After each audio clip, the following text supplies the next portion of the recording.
The morning sun streamed through the floor-to-ceiling windows of Sterling Financial's corporate headquarters. Marcus Sterling moved through the lobby with purpose, his gray suit immaculate, his expression distant. At 39, he was one of the youngest CEOs in the industry, building an empire while carrying grief he'd never processed. 3 years since his wife Claire died. 3 years of burying himself in work, of pretending the empty house didn't echo with her absence. 3 years of going through motions that looked like living but felt like survival. Marcus was heading toward the elevator when something glinted on the marble floor. His hand went instinctively to his pocket and his blood ran cold. The silver locket. The one with Claire's photo inside. The one he never took off. Gone. He turned back, scanning the pristine lobby, panic rising in his chest. That locket was all he had left. The one tangible piece of her he carried every day. "You dropped this, sir?" The small voice made Marcus look down. A little girl stood before him, maybe 3 years old, with platinum blonde hair pulled into 2 tiny pigtails. She wore a pink dress with hearts embroidered on it, white socks, and light-up sneakers. In her small hand, she held his locket, offering it to him with a serious expression. Marcus knelt down, his hands shaking as he took the locket from her. "Thank you," he managed, his voice rough with emotion. "Thank you so much. This is very important to me." "It's pretty," the little girl said, tilting her head. "Is it your treasure?" "It is," Marcus replied, clutching the locket. "The most important treasure I have." "My mommy says we should always give back treasures when we find them," the girl said solemnly. "Because they belong to someone's heart." Marcus felt tears prick his eyes. "Your mommy is very wise. What's your name?" "Lily," she replied. "I'm 3.5. What's your name?" "Marcus." "That's a nice name," Lily said with the easy acceptance of children. "Why are you sad?" The question caught Marcus off guard. "What makes you think I'm sad?" "You have sad eyes," Lily said simply. "Like my mommy sometimes. She gets sad about my daddy. He went to heaven." Before Marcus could respond, a woman rushed over, clearly panicked. She was in her late 20s, wearing a simple gray cleaning uniform with her blonde hair pulled back in a practical ponytail. She had the same bright eyes as Lily, but marked with exhaustion. "Lily! Oh my goodness, sweetie, you can't run off like that." She scooped the little girl up, then looked at Marcus with an apologetic expression. "I'm so sorry, sir." She got away from me for just a second. "I hope she didn't bother you." "She didn't bother me," Marcus said, standing. "She found something I dropped. Something irreplaceable. She returned it to me." The woman looked relieved. "That's good. I'm Emily, by the way. Emily Hart. I'm with the janitorial staff. Lily's daycare had a burst pipe, so she's with me today. It won't happen again, Mr. Sterling." Marcus realized she knew who he was. Of course she did. He was the CEO, but she looked terrified, like she expected him to fire her for her daughter's kindness. "Please call me Marcus." "And there's nothing to apologize for. Your daughter did something wonderful." He looked at the locket in his hand. "This belonged to my wife. She died 3 years ago. I never take it off. Losing it would have destroyed me." Emily's expression softened with understanding. "I'm so sorry for your loss. My husband died 2 years ago. I understand how precious those connections are." Lily wiggled in her mother's arms. "Mommy, he's sad like you." "About someone who went to heaven." Emily's eyes filled with tears. "Yes, baby. Sometimes grown-ups get sad about people they miss." Marcus felt something crack in his carefully constructed armor. Here was a woman working as a janitor, raising a daughter alone who'd clearly been through her own hell. And yet her child radiated kindness and joy. "How old is she?" Marcus asked. 3.5, Emily replied, echoing Lily's earlier introduction. "Almost 4. "She's remarkable," Marcus said. "Wise beyond her years." "She has an old soul," Emily agreed, setting Lily down but keeping hold of her hand. "We should let you get to your meeting." "Thank you for being kind about this." "Wait," Marcus said as they started to leave. "Can I ask you something? Does Lily come here often?" "Just when there's a daycare issue," Emily said carefully. "I know it's not professional. I'm trying to find more reliable childcare, but that's not what I meant." Marcus interrupted gently. "I was thinking that this building could use an on-site childcare facility. For employees with children. Something reliable and safe?" Emily blinked in surprise. "That would be amazing." For a lot of people here, consider it done, Marcus said. Then, to Lily, "Thank you again for finding my treasure." "You're welcome," Lily said, beaming. "I hope you're not sad anymore." Marcus watched them walk away, Emily back to her cleaning cart, Lily skipping beside her mother. He opened the locket, looking at Claire's photo. Her bright smile, the way her eyes crinkled at the corners. What would she think of who he'd become? A man so focused on building an empire that he'd forgotten to notice the people who kept it running. A man so buried in grief that he'd stopped truly living. That afternoon, Marcus called an emergency meeting with HR and facilities management. "I want to know everything about our support staff," he said. "Janitors, maintenance, security, their salaries, their benefits, their working conditions. I want a full report by tomorrow morning." His CFO looked puzzled. "Is there a problem, sir?" "Yes," Marcus said. "I haven't been paying attention to the people who make this company possible." That ends now. The report arrived the next morning. What Marcus read made him ashamed. Support staff making barely above minimum wage with minimal benefits. No paid sick leave. No childcare assistance. People working full-time for a multi-billion-dollar company and still struggling to make ends meet. He found Emily's file.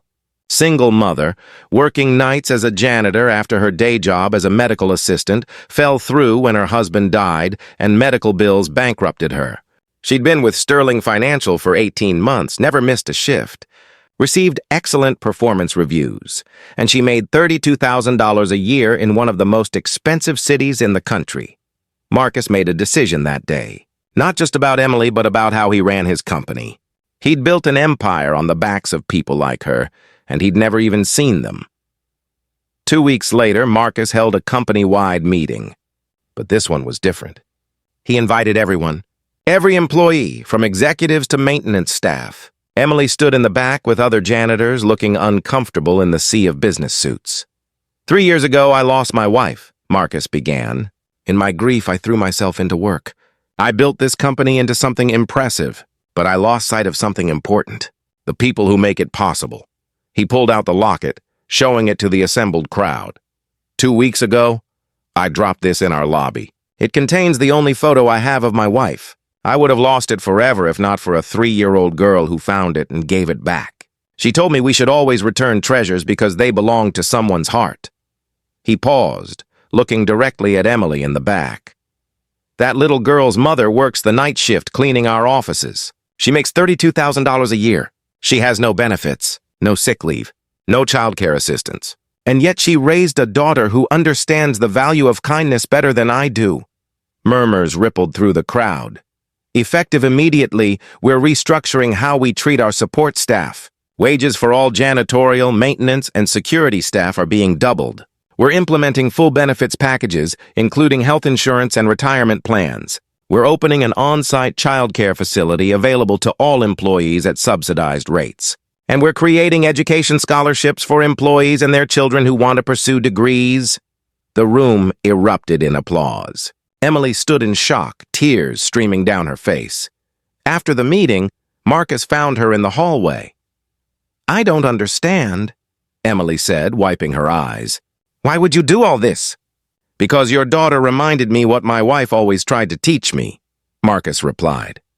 "That success without compassion is just greed. That we have a responsibility to the people who help us succeed. And because I've been so focused on building a monument to my grief that I forgot to build something that actually mattered." "Lily did that?" Emily asked. "By returning your locket?"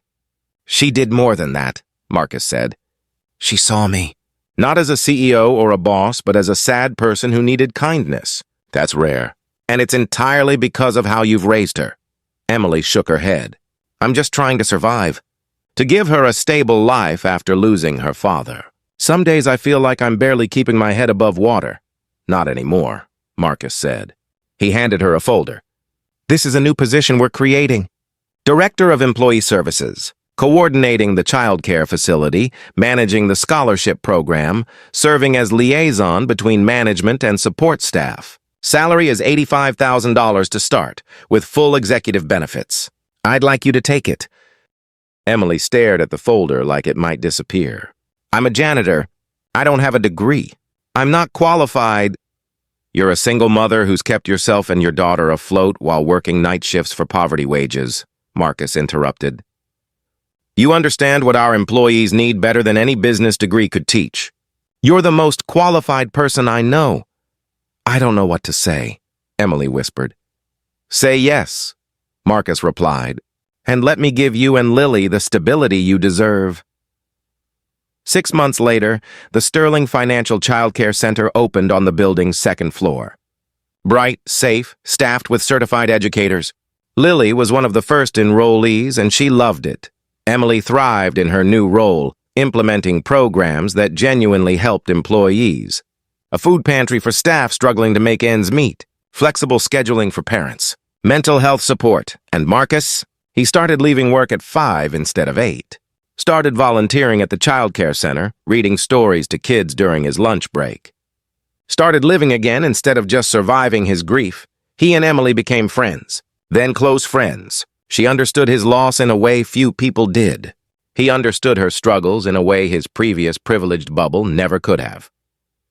One evening, a year after Lily had returned his locket, Marcus found himself in the childcare center after hours. Emily was there picking up Lily, who'd stayed late for an art project. Look what I made, Lily announced, showing Marcus a painting. It's a heart. Because hearts are important. They hold our treasures. Marcus knelt down to admire it. It's beautiful, Lily. You're a wonderful artist. It's for you, Lily said. So you remember that treasures come back when we're ready. Marcus looked at Emily over Lily's head. She was smiling, tears in her eyes. She's right, you know, Emily said softly. About treasures coming back. Marcus understood what she meant. He'd lost Claire, and that loss would always hurt. But life had given him a second chance at connection, at love, at building something meaningful.